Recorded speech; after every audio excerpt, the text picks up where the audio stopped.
Let's begin with the 8-year contract extension you signed back in summer. And I mean, that's a huge commitment. What was the process like to get that going and to get it executed?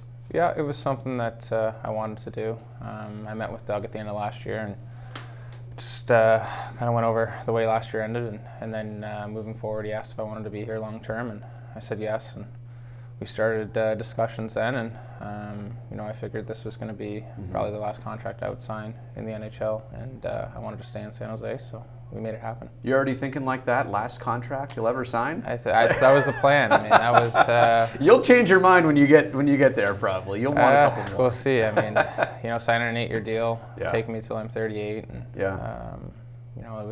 it was big to stay in San Jose. This is where I want to play. So this summer you also had your second annual charity event for concussion research. Why is that so important and interesting to you? I've had head injuries in my career, and I've played with guys that have suffered from them and seen the consequences. So I realize that they're not going away in this game. Unfortunately, it's a physical sport. With other sports and everyday life, people suffer from brain injuries. So there's a lot that they've learned, doctors have learned over the years, but there's still a lot to learn. So just trying to help out. And that being said, something that kind of bugs me about hockey culture is trying to play through things, trying to hide things.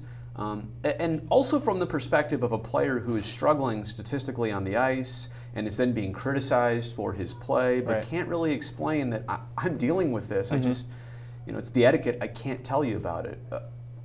I know you're not going to be singularly the one to change that. It takes a whole community to do that. But is that something wrong with hockey, do you think?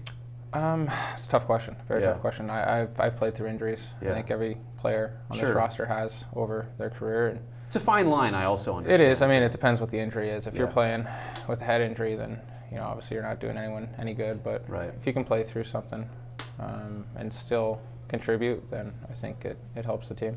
When pundits are going to look at the division, they're obviously going to focus first on Vegas, considering, oh my gosh, their story last year, the fact that they got that close to winning the Stanley Cup. And obviously in your division, they're not going anywhere for a while. What did you make of watching how they finished? And at some point, I guess we're all still expecting things to become more like an expansion franchise for them.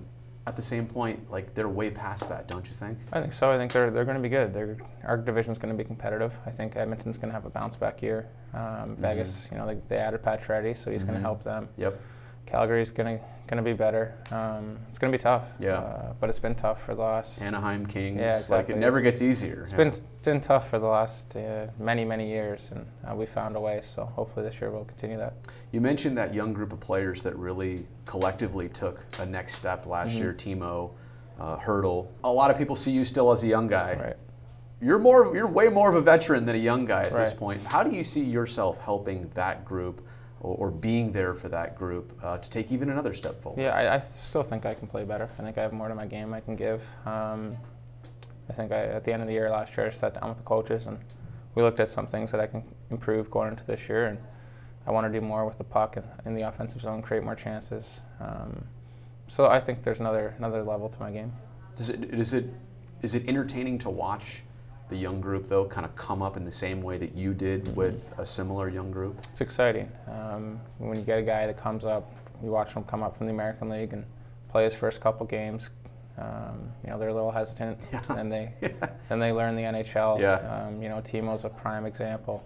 Came up a couple times, didn't play his best, but then you saw last year what he's capable of. He's a 20-goal scorer and a bull on the ice. So it's exciting to watch them progress. All right. Appreciate it, Logan. Awesome. Cool. Thanks, man. No worries.